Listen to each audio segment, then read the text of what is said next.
This news is presented by Yuvan Trading Company, डिडवी टिक्कर हमीरपुर। सभी प्रकार के पावर टूल्स, इंडस्ट्रियल टूल्स और आटा चक्की इत्यादि के लिए संपर्क करें। जीवन उत्साह न्यूज की आज दिन भर की 10 बड़ी खबरों में आपका स्वागत है। हिमाचल प्रदेश में 7 राज्यों से आने वाले लोगों को नई बंदिशों का करना होगा पालन। हिमाचल प्रदेश में 7 राज्यों से आने वाले लोगों को कोविड नेगेटिव रिपोर्ट के साथ ही एंट्री मिलेगी। 16 अप्रैल के बाद इन राज्यों से आने वाले हर एक व्यक्ति को 72 घंटे पहले की RT-PCR नेगेटिव रिपोर्ट लानी होगी, अन्यथा उनको एंट्री नहीं दी जाएगी। यह फैसला मुख्यमंत्री जयराम ठाकुर की अध्यक्षता में रविवार को हुई अधिकारियों की बैठक में लिया गया है। मुख्यमंत्री ने कहा कि हाई लोड वाले राज्यों पंजाब, दिल्ली, महाराष्ट्र, गुजरात, कर्नाटक, राजस्थान और उत्तर प्रदेश शामिल 16 अप्रैल के उपरांत आने वालों को प्रदेश में आने के लिए 72 घंटे पहले की RT-PCR नेगेटिव रिपोर्ट लानी होगी। जिला में 14 तक मनाया जा रहा है टीका उत्सव। घर से बाहर निकलते समय पहने मास्क। चंबा कोरोना टीकाकरण अभियान के प्रदेश व्यापी अभियान के तहत जिला चंबा में भी 11 से 14 अप्रैल तक टीका उत्सव का आयोजन किया जा रहा है। इसके तहत 45 वर्ष की आयु से अधिक के सभी लोगों को कोरोना का टीका लगाया जाएगा। यह जानकारी CMO चंबा डॉक्टर राजेश गुलेरी ने दी है। उन्होंने टीकाकरण के इस चरण में 45 वर्ष की आयु के सभी लाभार्थियों से आग्रह करते हुए कहा कि कोविड-19 वैक्सीनेशन करवाकर खुद व अपने परिवार को सुरक्षित बनाएं। उन्होंने कहा कोरोना संक्रमण का खतरा अभी टला नहीं है। ऐसे में जब वैक्सीन उपलब्ध है तो लोगों को इसका समय रहते पूरा फायदा उठाना चाहिए। पांवटा साहिब गुरुद्वारा में सैनिटाइजिंग टनल स्थापित। गुरु नगरी पांवटा साहिब में बड़ी संख्या में बाहरी राज्यों से संगत प्रतिदिन ऐतिहासिक गुरुद्वारा में पहुंच रही है। ऐसे में गुरुद्वारा प्रबंधन कमेटी द्वारा कोरोना से बचाव के लिए विशेष कदम उठाए गए हैं। गुरुद्वारा प्रबंधन कमेटी द्वारा गुरुद्वारे के गेट पर सैनिटाइजिंग टनल लगाई गई है, जिससे गुरुद्वारा में प्रवेश करने वाला हर व्यक्ति इस टनल के जरिए सैनिटाइज हो जाता है। वहीं हैंड सैनिटाइजर के लिए अलग से भी व्यवस्था की गई है।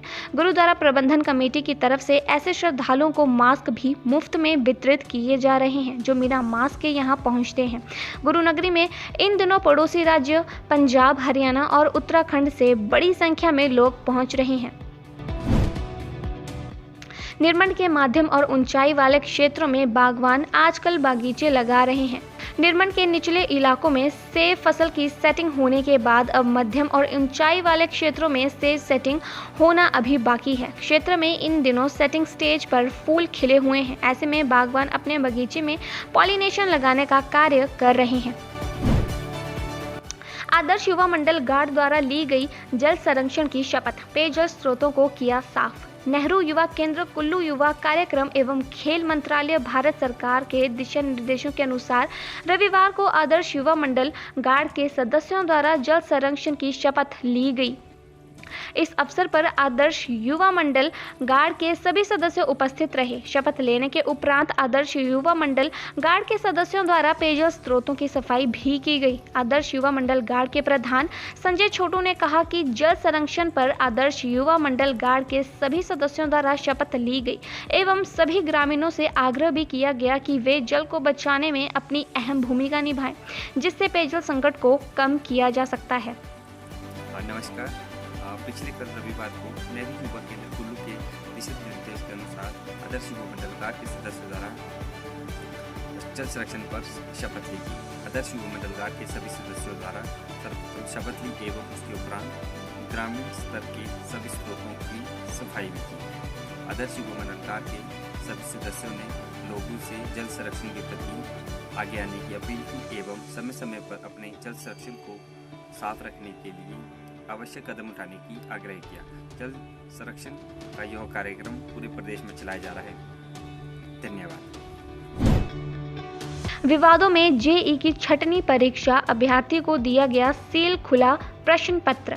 प्रदेश भर में आज जेईई पोस्ट कोड 826 की छठवीं परीक्षा हुई, जो अब विवादों में आ गई है। दरअसल doctor Y S Parmar degree college में बनाए गए परीक्षा केंद्र में परीक्षा देने पहुंचे एक अभ्यर्थी ने आरोप लगाया है कि उनको पहले से ही खुला प्रश्न पत्र दिया गया और उसमें सील लगी हुई नहीं थी। ऐसे में प्रश्न पत्र के लीक होने की पूरी आशंका है।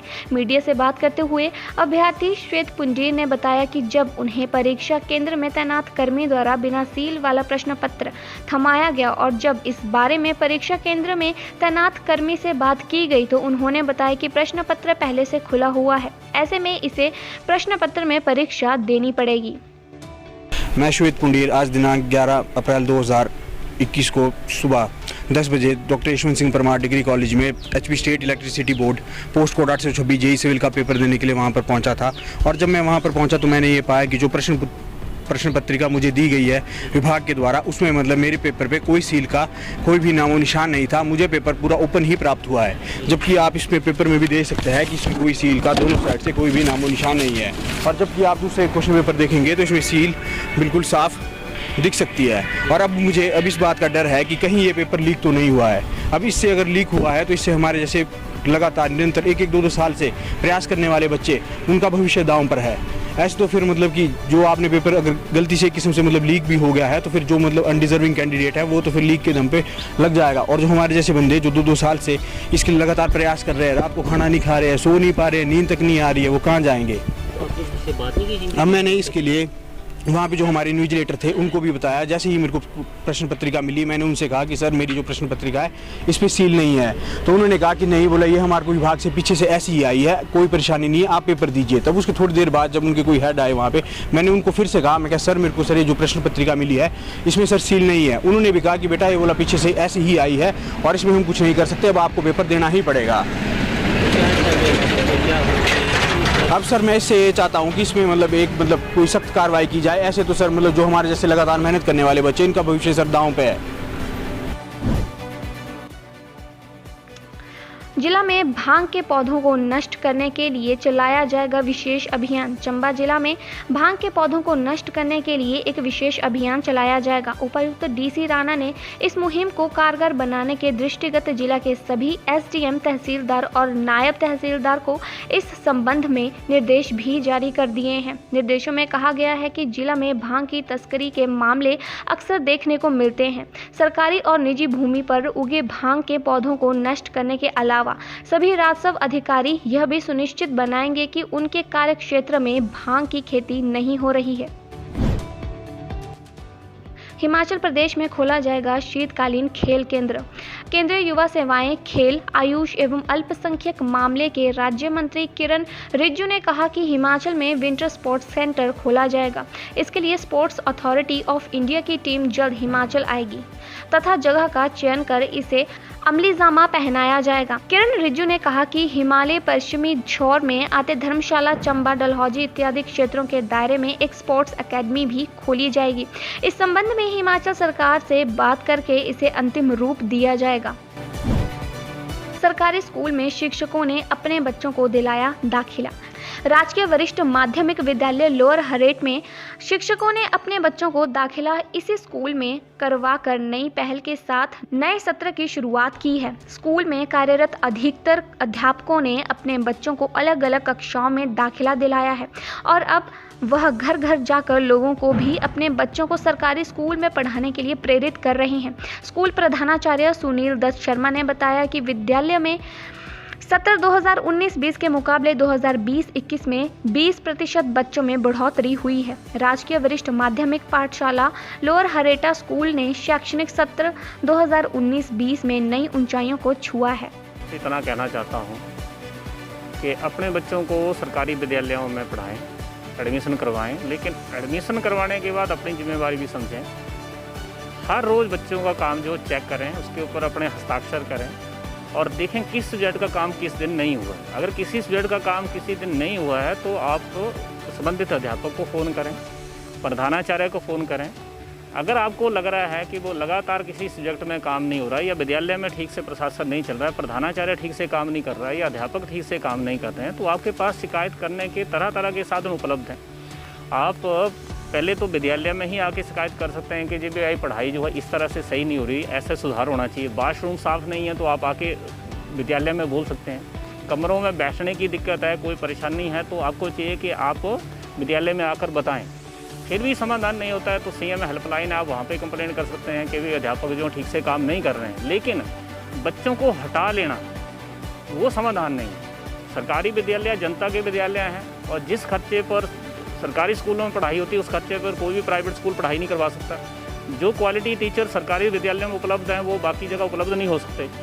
तो जनता को चाहिए कि विद्यालय के साथ मिलकर एसएमसी के माध्यम से अपने आप कोई सामाजिक समूह बना के विद्यालय में जो काम हो रहा है उसके ऊपर नज़र रखें। अगर उससे आप सेटिस्फाई नहीं हैं तो उसके समाधान के लिए आपके पास तरह तरह के चैनल जो सरकार ने उपलब्ध करवाए हैं उन चैनलों का उपयोग करें और उस समस्या का समाधान निकलवाएं। अगर कोई प्रधानाचार्य ठीक काम नहीं कर रहा है या कोई अध्यापक ठीक काम नहीं कर रहा है उसका समाधान निकाला जा सकता है, लेकिन बच्चे को हटा लेना ये समाधान कतई नहीं है।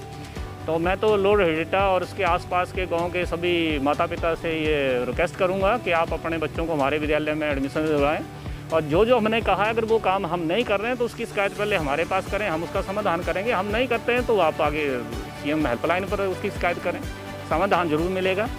तो आप सबको ढेर सारी शुभकामनाएं। सब लोग कोरोना काल में अपना अपना ध्यान रखें और घर में बच्चों की पढ़ाई का मॉनिटरिंग करें। कोरोना काल में माता पिता की जिम्मेवारी और ज़्यादा बढ़ जाती है। जैसे हम ऑनलाइन क्लासेस लगा रहे हैं, हमारी लगातार ऑनलाइन क्लासेस चल रही हैं, अध्यापक पढ़ा रहे हैं, लेकिन अभी हो क्या रहा है कि कक्षा में अगर 10 बच्चे हैं तो उसमें से 2 या 3 या 4 क्लास में आ रहे हैं। तो ये माता पिता को देखना है कि उनका बच्चा कक्षा क्यों नहीं लगा रहा है। अगर वो ऑनलाइन क्लासेस लग रही हैं, बच्चा क्लासेस नहीं लगा रहा है तो बच्चे का नुकसान होता है, अध्यापक का नुकसान नहीं होता, किसी प्रधानाचार्य का नुकसान नहीं होता। तो माता पिता को भी जागरूक होना है साथ में और अध्यापकों के साथ कंधे से कंधा मिलाकर चलना है, तभी बच्चों का चहुमुखी विकास जो।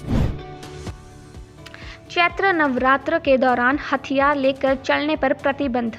चैत्र नवरात्र के दौरान 13 अप्रैल से 27 अप्रैल 2021 तक त्रिलोकपुर क्षेत्र में हथियार लेकर चलने पर प्रतिबंध रहेगा। यह आदेश जिला दंडाधिकारी सिरमौर डॉक्टर R.K. पारूथी ने जारी करते हुए बताया कि इस वर्ष कोविड-19 संक्रमण के बढ़ने की आशंका के दृष्टिगत हिमाचल सरकार द्वारा मेले के आयोजन पर रोक लगाई गई है, लेकिन चैत्र नवरात्र के दौरान विभिन्न क्षेत्रों से श्रद्धालु अपनी आस्था एवं मन्नतों के साथ श्री महामाया बालासुंदरी त्रिलोकपुर मंदिर में आने की संभावना है।